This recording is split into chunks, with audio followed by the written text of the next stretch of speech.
सो hey everyone, आज मैं 2022 में लॉन्च हुई 0.1% मूवी को एक्सप्लेन करने वाला हूँ। ये मूवी अभी अभी रिलीज हुई है, इस वजह से मूवी की रेटिंग्स बहुत फ्लक्चुएट हो रही। सो चलो करते हैं एक्सप्लेनेशन शुरू।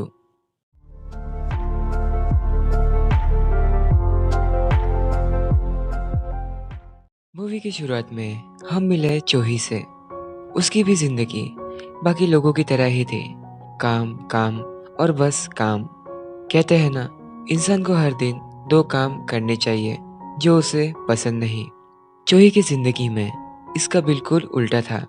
उसे पूरे दिन वही काम करना पड़ता जो उसे पसंद नहीं। उसकी जिंदगी में दो चीजें अनलिमिटेड है, पहला काम और दूसरा कप नूडल्स। उसे बस एक ही चीज की चाहत थी। शॉर्ट में कहूँ तो मेरा favourite dialogue, life is full of surprises and miracles. बिल्कुल ऐसे ही उसके साथ भी हुआ। दुनिया के दूसरे कोने में एक लड़का भी था, नाम मिंजुन। उसके साथ भी एक मिरेकल हुआ जिसकी वजह से उन दोनों की ब्रेन बॉडी एक दूसरे से कनेक्ट हो गए। मिंजुन ड्रिंक करता या फिर रोता, उसका असर चोही के ऊपर भी हो जाता। दोनों में से अगर किसी को भी चोट लगी, दर्द दोनों को होता। इन सभी चीजों की शुरुआत हुई एक हफ्ते पहले, एक छोटे से हादसे से। चलो फिर चले हम पास्ट में। चोही एक आर्किटेक्चर है। वो खुद को प्रूव करने के लिए बहुत मेहनत करती। उसके ऑफिस में वो सियोक नाम के लड़के से प्यार करती। ये बात उसे नहीं पता। चोही ने प्रोजेक्ट पूरा करके क्लाइंट को दिखाया। उसने बस प्रोजेक्ट में माइनर से चेंजेस किए थे, जैसे रोमन कॉलम्स को चाइनीज हुआ स्टाइल आर्किटेक्चर में। ये बात क्लाइंट को बिल्कुल भी पसंद नहीं आई। उसने उसकी बहुत बेइज्जती की और कहा, अगली बार से किसी लड़के को भेजना, तुम्हें आने की ज़रूरत नहीं है। वो इस वजह से बहुत लो फील कर रही थी। सियोग उसे कहता है, मैं पहले भी तुम्हारी तरह ही था, तुम बुरा मत मानो, टाइम लगेगा लेकिन तुम काम परफेक्ट करोगे। दूसरी तरफ यही से कई दूर जर्मनी में हमने मिंजुन की कहानी देखी। उसका मेन काम था पियानो को ट्यून करने का। इस चर्च में वो फ्री में ही पियानो को ट्यून करता। इसका कारण था उसका दोस्त जैक, जो अब कोमा में है। उसे लगता है कि शायद गॉड उसकी मदद कर दे। वो दोनों जर्मनी में कई साल पहले आए थे। उन्हें भी जोहाना सेबेस्टियन जैसे कंपोजर बनना था। उसी बीच ऐसा कुछ हुआ जिसकी वजह से जैक कोमा में चले गया। उसने ऐसे ही कई इंटरव्यूज दिए, बट वो रिजेक्ट हुआ। चोही ने सियोक के लिए गिफ्ट लाया था। इसे देने के वक्त उसने देखा ऑफिस के दूसरे एम्प्लॉय ने उसके लिए डेजर्ट बना के लाया, इसलिए वो दुखी होकर जा रही थी। बस उसी वक्त उसका पैर फिसला और उसे लगी सर पर चोट। यही वक्त है जब उन दोनों की बॉडीज मैजिकली कनेक्ट हो गए। बाद में चोही सोने की कोशिश कर रही थी। ऐसे ही दूसरी तरफ मिंजुन पियानो को ट्यून कर रहा था। अचानक से उन दोनों को एक दूसरे की आवाज परेशान कर रही थी। उन्हें लगा कहीं ये घोस्ट तो नहीं। बातों बातों में एक टूल उसके पैर पर आकर गिरा एंड चोट दोनों को लगी। इन सभी चीजों के जवाब वो ढूंढने गई डॉक्टर के पास। उन्होंने कहा, हर लोगों के पास अलग अलग ब्रेन वेव्स होते हैं। तुम्हारे सर की चोट की वजह से तुम दोनों के ब्रेन वेव्स एक दूसरे से कनेक्ट हो गए। तुम दोनों के किसी भी कोने में रहो, अगर तुम्हें चोट लगी तो दर्द उसे भी होगा। सिर्फ एक चीज याद रखना, अगर तुम दोनों में से किसी का भी हार्ट रेट 1 मिनट में 100 बार धड़का तो तुम एक दूसरे की बॉडी कंट्रोल कर सकते हो। ये कोई बीमारी नहीं जिसे ठीक करा जा सके, लेकिन एक रास्ता है जिसकी वजह से ये दोनों अलग हो सकते हैं। उनमें से किसी को अपने सर पर किसी चीज को मारना पड़ेगा, उसकी वजह से वो मर भी सकते हैं। ये सभी मिंजुन ने भी सुना। चोही चाहती थी कि दोनों में से कोई एक चोट खाए। इस पर वो कहता है, क्या तुम्हें लगता है मेरे सर पर पागल लिखा है? मैं इसके लिए अपनी जान नहीं देने वाला। उन दोनों के बीच कुछ रूल्स सेट हुए। पहला रूल था, हम बात नहीं करेंगे। दूसरा रूल था, उसे खतरों से दूर रहना पड़ेगा। तीसरा रूल था, हार्ट बीट अंडर 100 रहनी चाहिए। जर्मनी में बर्फ गिर रही थी एंड कोरिया में गर्मी। मिंजुन की वजह से उसे भी बहुत ठंड लग रही। सब लोगों को लगा कि उसे फीवर तो नहीं। चोही के प्रेजेंटेशन के वक्त वो बहुत ही अजीब हरकतें कर रही थी। ये असर था मिंजुन का। नहाने की वजह से उसकी हार्ट बीट तेज हुई और उसके बॉडी का कंट्रोल चले गया मिंजुन के पास। इसके कारण उन दोनों का बहुत झगड़ा हुआ। उसे भी अभी पता चला मिंजुन जर्मनी में रहता है। अरे, एक बात तो मैं बताना ही भूल गया। दोनों के इधर का टाइम बिल्कुल अपोजिट चलता है। अगर इसके यहाँ सुबह हो तो मिंजुन के यहाँ पर रात होती है। उसके अंदर बहुत गुस्सा भर रखा था। जब मिंजुन सोया था, मौका देखकर उसने भी एक्यूपंक्चर थेरेपी ली। इसमें कई सारे नीडल्स बॉडी के अंदर पिंड रहते हैं और ये रात उसकी पूरी नींद खराब हो गई। ये सिलसिला यही नहीं रुका। चोही ने उसे बहुत तंग किया जब तक वो फ्रस्ट्रेटेड नहीं हुआ। अब बारी है उसकी। मिंजुन ने इतना तीखा खाया कि चोही के नाक से खून निकलना शुरू हो गया था। जैसे कि आपको पता है, उनके यहाँ पर डे और नाइट का बहुत फर्क है। वो जब सो रहा था तब उसे बिल्कुल भी नींद नहीं आ रही थी। क्यों पता है? दूसरी तरफ वो कॉफी पी रहे थे। चोही अपना बना हुआ प्लान बॉस को दिखाती है। वो था एक हनीकॉम्ब जैसे बिल्डिंग बनाना, जिसे उसने बहुत मेहनत से बनाया। बॉस उसे कहते हैं, मुझे तुम्हारा लेक्चर नहीं सुनना। अब जो प्रोजेक्ट चल रहा है, अगर मैंने उसका स्ट्रक्चर चेंज कर लिया तो तुम्हें पता भी नहीं उस पर कितने पैसे लगेंगे, और कंस्ट्रक्शन टीम भी ज़्यादा एक्सपीरियंस नहीं है। उसमें तुमने क्लाइंट के प्रोजेक्ट में रोमन कॉलम्स हटाकर चाइनीज आर्किटेक्चर डाल दिया। सारे दिन तुम पागलों जैसे अकेले में ही बात करती हो। क्या तुम्हें सच में ये जॉब चाहिए? बॉस ने ऐसी कई सारी बातें उसे बोली जिसे सुनकर कोई भी रो देता। उसकी एक बेस्ट फ्रेंड भी थी।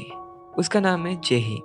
चूही जब से ग्रेजुएट हुई तब से वो स्ट्रगल ही कर रही है, कभी जॉब के लिए या फिर कभी रूम के रेंट पे करने के लिए। उसकी भी अब हिम्मत कहीं ना कहीं टूटने लगी।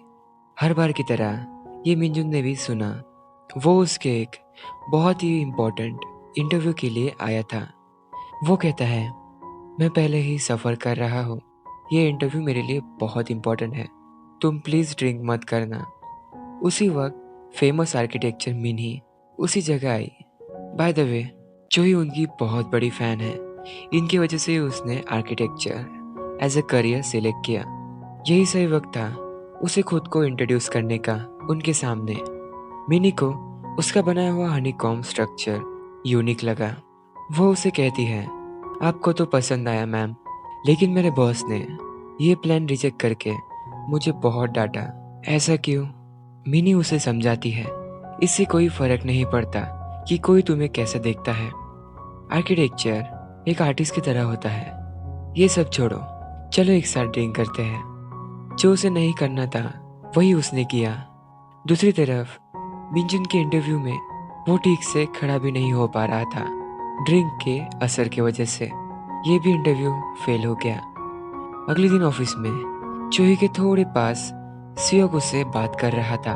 उसी दौरान उसकी हार्ट बीट भी धीरे धीरे बढ़ने लगी। मिंजुन ने ऐसा मौका देखकर जल्दी से अपने हार्ट रेट बढ़ाकर सियोक को नीचे गिरा दिया। आपको तो पता ही है, जैसे वो करेगा वैसे ही चोही भी करेगी। पास्ट से अब तक उसने कई बार सियोक को गिफ्ट देने की कोशिश की, चाहे उसका बर्थडे हो या फिर कोई भी ओकेशन। कुछ दिन कुछ ना कुछ हो जाता जिसकी वजह से वो आज तक कभी भी उसे गिफ्ट नहीं दे पाई। चोही उससे कहती है, क्या अब तुम खुश हो? तुम्हें ऐसा नहीं करना चाहिए था। मुझे पहले से ही पता है कि मैं स्टूपिड हूँ। बचपन में मैं गिरने की वजह से रोती, और अब मैं रोती हूँ क्योंकि मैं खुद से ही नाराज हूँ। चाहे मैं कुछ भी करूँ, बॉस कभी मुझे समझ नहीं पाएंगे, ना ही मैं जिससे प्यार करती हूँ वो भी। कितनी बड़ी फेलियर हूँ ना मैं। इस पे मिंजुन कहता है, इस दुनिया में बहुत से लोगों को वही बनना चाहिए जो वो पसंद नहीं करते, ना कि वो जो लोगों को दिखे। जब तक तुम खुद से प्यार नहीं करोगी तब तक कुछ नहीं होने वाला। वो भी इसे सुनकर हैरान थी कि मिंजुन इतने प्यार से भी बात कर सकता है। ऑफिस में सभी एम्प्लॉयज़ की आज डिनर नाइट थी। फैंग नाम की लेडी, उसने सभी के सामने पियानो प्ले किया। सभी लोग उसकी तरफ देखकर उसकी तारीफ कर रहे थे, साथ ही सियोक भी। इस बार भी मिंजुन ने उस जगह की सारी बातें सुनकर अपनी हार्ट बीट तेज की। आपको तो पता ही है, वो पियानो को बहुत ही प्रोफेशनली प्ले कर सकता है। उन दोनों के पियानो प्ले करने के वक्त ऐसा लग रहा था जैसे वो एक ही जगह से साथ प्ले कर रहे हैं। उन सभी लोगों ने फैंग की तारीफ छोड़कर उसकी तारीफ करना शुरू किया। इस वजह से चोही बहुत खुश थी। वो जब मिंजुन से बात कर रही थी तब उसे लगा वो उन म्यूजिशियंस में से है जो मिलियंस ऑफ डॉलर खर्च करते। उसे लगा वो बहुत ही अच्छी जिंदगी जी रहा है, लेकिन ऐसा नहीं है। उसका इकलौता दोस्त कोमा में चले गया। वो बहुत कोशिश कर रहा है एक पियानिस्ट बनने की, वो भी नहीं हो रहा। ये सब छोड़कर उसे एक छोटा सा पियानो ट्यूनर बनना पड़ा। मिंजुन अपने सपनों के ऊपर धीरे धीरे गिव अप कर रहा था कि वो कभी पियानिस्ट नहीं बन सकता। चोही ने स्टेथोस्कोप को अपने हार्ट के पास रखकर उसे पियानो प्ले करने के लिए कहा। पहली बार जिंदगी में मिंजुन ने अपने गाने को फील किया। इस दिन से वो दोनों एक दूसरे के लिए पूरा बदल गए। मिंजुन उसके टाइम के हिसाब से चलता ताकि उसको कोई परेशानी ना हो। वो भी अपने हाथों को बहुत ही सुरक्षित रखा करती। क्यों? अगर उन हाथों को चोट लगी तो मिंजुन कभी पियानो नहीं प्ले कर पाएगा ना। इसलिए धीरे धीरे उन दोनों की जिंदगी एक किताब के 2 पन्नों जैसी हो गई थी। ऐसा लग ही नहीं रहा था कि वो दोनों दुनिया के अलग अलग कोने में हैं। ऐसे ही करते करते कई दिन बीते। चोही बहुत बीमार थी, इतना कि वो खड़ी भी नहीं हो पा रही थी। मिंजुन ने उसकी और तबीयत खराब ना हो इसलिए वो पूरी रात हॉट टब में ही बैठा रहा। अगले दिन तक उसका फीवर पूरा उतर चुका था उसकी वजह से। चोही अगर ऐसे ही काम करती रही तो एक दिन तो उसकी तबीयत इससे भी ज़्यादा बुरी हो सकती है। ये सब काम की वजह से ही हो रहा। वो करे भी तो क्या करे, उसकी मजबूरी थी। ऑफिस में एकदम से बॉस की विग नीचे गिरी सभी स्टाफ के सामने। ये प्लान था मिंजुन का, बॉस से रिवेंज कंप्लीट। उसने भी अपना म्यूजिक लिख कर कंप्लीट किया। शायद ये असर था चोही के प्यार का। वो बस ये कहने ही वाला था कि ये गाना मैंने तुम्हारे लिए लिखा। उसी वक्त सीहोक को वो सारे गिफ्ट ऑफिस में दिखे। सीहोक ने भी चोही से कहा कि वो उसे प्यार करता। सीहोक ने अगली बार डेट पर मिलने का डिसाइड किया। उसने गिफ्ट के तौर पर चोही को सैंडल भी भेजी। सीहोक को फर्क नहीं पड़ता सामने वाले को ये गिफ्ट पसंद आए या फिर नहीं, उसे तो बस खुद की ही पसंद से मतलब है। डिनर के वक्त भी वो चोही को क्लाइंट के सामने पियानो प्ले करने के लिए फोर्स कर रहा था, इतना कि मैं क्या ही बताऊं। दूसरी तरफ मिंजुन बहुत दुखी था। घर के बाहर होने की वजह से वो उसकी मदद नहीं कर पाया पियानो प्ले करने में। बाद में चोही लेट नाइट तक काम कर रही थी। उस वक्त भी सीओक ने उसके साथ जबरदस्ती किस करने की कोशिश की। उसने भी इस वजह से सीओक को थप्पड़ मारा। असल में ये थप्पड़ मारा था मिंजुन ने। इतने सब होने के बाद भी चोही समझ नहीं पा रही थी कि उससे सच्चा प्यार कौन करता। इस हादसे के बाद उसने मिंजुन के ऊपर बहुत गुस्सा किया। वो अभी भी नहीं समझ रही थी कि असली गलती कौन कर रहा। आप ही बताओ, मिंजुन ने जो थप्पड़ मारा वो गलत है या फिर वो ऐसे लड़के से प्यार कर रही है। वो चोही के प्यार के वजह से वो जैसे खुश रहने मुस्कुराने लगा था, वो सब उससे दूर हो गया। यही गुस्से गुस्से में चोही ने फैसला लिया खुद को उससे अलग करने का। मतलब आपको तो पता ही है, उसे अपने सर पर किसी चीज को मारना पड़ेगा। दिक्कत सिर्फ ये है, उनमें से किसी को अपनी जान देनी पड़ेगी। कनेक्शन तोड़ने वाली बात उसे भी पता चले। मिंजुन चोही के साथ के सारे पलों को याद कर रहा था। इसके बाद उसने एक बहुत ही बड़ा कदम उठाया। दूसरी तरफ चोही सीहोक के साथ अपना बर्थडे सेलिब्रेट कर रही थी। उसी वक्त स्टेयर से उसने जंप कर दिया। यह हादसा चोही को भी महसूस होता है। वो इससे बहुत ज्यादा घबरा गई। फिर भी सीहोक को किसी भी हालत में उसके साथ इंटीमेट होना था। चोही ने उसे जबरदस्ती की वजह से फिर से थप्पड़ मारा। आज एक थप्पड़ की वजह से सियोक उसके बारे में क्या सोचता है वो पता चला। वो कहता है, तुम्हारे घमंड की वजह से हमारा क्लाइंट हाथ से जाने ही वाला था। उस वक्त भी मैंने तुम्हारी मदद की। मीटिंग में भी तुम पागल जैसी हरकत कर रही थी। उस वक्त भी मैंने तुम्हें बचाया। क्या तुम मेरे साथ इंटीमेट भी नहीं हो सकती? ऐसी ही कई बातें उसने की जो बहुत गलत थी। उसके हिसाब से औरत को आदमी के हिसाब से चलना चाहिए। जोही ने ये सुनते ही उससे ब्रेकअप किया। अब क्या फायदा, टाइम तो जा चुका है। उसे अब रियलाइज हुआ कि उससे सच्चा प्यार कौन करता है। जोही ने बहुत कोशिश की मिंजुन से बात करने की। उसने कई दिन तक बहुत स्पाइसी फूड खाया। क्या पता वो बात कर ले। उसे अब पता चला मिंजुन उसकी जिंदगी में कितना महत्वपूर्ण था। अब वो पूरी अकेली हो गई जैसे वो पहले थी। वो जेही से कहती है, मुझे अब तक समझ नहीं आ रहा था कि मैं क्या करूं, लेकिन अब जब भी मैं उसके बारे में सोचती हूँ मुझे यहाँ दर्द होता है यहाँ। इसके रिप्लाई में जेही कहती है, तुम उसके पास क्यों नहीं चली जाती? लकीली आपको तो पता ही है, मूवी की शुरुआत में वो दोनों झगड़ रहे थे। उसने मिंजुन का एड्रेस लिख लिया था, जर्मनी, रोमांटिक रोड, ऐसा ही कुछ सा। जोही सियोक को इग्नोर करते हुए चली गई जर्मनी उससे मिलने। उस जगह जाकर वहाँ की लेडी ओनर कहती है, क्या तुम उस यंग लड़की की दोस्त हो? अरे आप लेट हो चुके, वो तो कब का गुजर गया।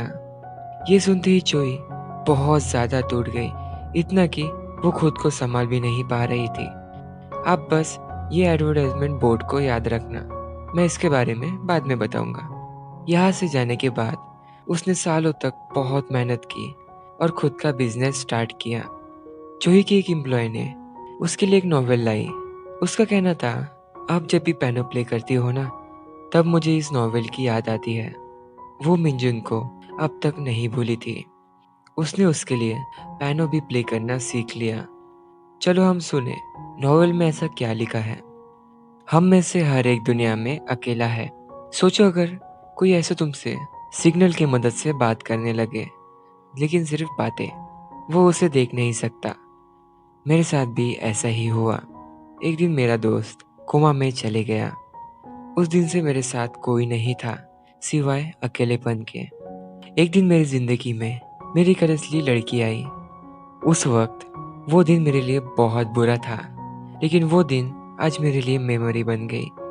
कई दिन गुजरे, धीरे धीरे उसने मेरे दुख दर्द को समझा, मुझे समझा। इसकी वजह से वो मेरे दिल में बैठ गई। लेकिन मैंने बॉर्डर क्रॉस करके मैं उससे प्यार कर बैठा। फिर भी मैंने अपनी फीलिंग्स को छुपाया, क्योंकि मैं नहीं चाहता था कि उसकी की हुई मेहनत, उसका पहला प्यार उससे दूर चले जाए। एक सेकंड, एक सेकंड, ये सब बातें आपको कहीं सुनी हुई नहीं लग रही? सही कहा, मिंजुन अभी भी जिंदा है। अब मैं आपको उसके साथ क्या हुआ उसके बाद वो बताता हूँ। स्टेयर्स से गिरने के बाद वो फिर भी जिंदा था। जैक की भी मौत हो गई। जैक इतने दिनों से कोमा में सफर कर रहा था, इसलिए उसने उसे फ्री कर दिया। मिंजुन ने जोही को तो अपने से दूर कर दिया था, लेकिन अपने दिल से दूर नहीं कर पाया। दूसरी बात, जब वो उससे मिलने आई, उस वक्त वो दोनों एक दूसरे के बहुत पास थे। आपको पता है ना, वो एडवर्टाइजमेंट बोर्ड, मिंजुन उसके दूसरी तरफ ही था। लेकिन डेस्टिनी को शायद अब तक मंजूर नहीं कि वो दोनों मिले। ऐसे ही कई दिनों के बाद एकदम से मिंजुन को म्यूजिक सुनाई दिया, जो उसने जोही के लिए लिखा था। शायद कोई तो इसे प्ले कर रहा है। जैसे ही उसने देखा, वो लड़की जोही ही थी। ऐसे वो दोनों इतने लंबे सफर के बाद मिले। सो गाइस, इस कहानी में इतना ही। अगर वीडियो आपको अच्छी लगे तो प्लीज़ एक लाइक, शेयर और सब्सक्राइब कर लेना। तब तक के लिए मैं मिलता हूँ आपको अगली वीडियो में। सो बाय बाय।